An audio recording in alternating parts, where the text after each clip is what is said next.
Okay, here's that very strange Robeson box fan again. It's a model 2385. This thing cleaned up amazing. It really looks good now. It's not yellowed like I thought it was. It's actually not yellowed at all, except for a very, very tiny bit on the back grill, but very, very slight amount.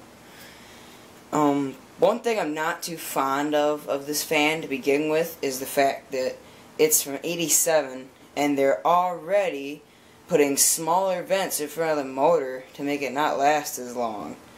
Not too fond of that. I didn't know they were doing that back then. I thought they just started doing that in like the early 2000s. Just started putting smaller vents in front of the motors to make them not last as long. But I guess I was wrong. This is definitely a deluxe series fan, so it's weird that they would do that. I know this thing had to cost some sort of great deal of money. I'm going to assume around 40 bucks for a fan of this styling, with reverse and all the cool stuff. 4 blades.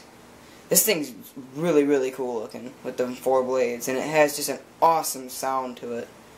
It sure sped up a lot with oil. I didn't think it needed oil very bad, but it did. This thing has an incredibly long spin down time. It's just amazing how long this thing spins for. It's the longest spin down time on a fan I've ever had. I've never had a fan that coasts as long as this one, which that's really cool. And another cool thing is, I did a little bit of looking.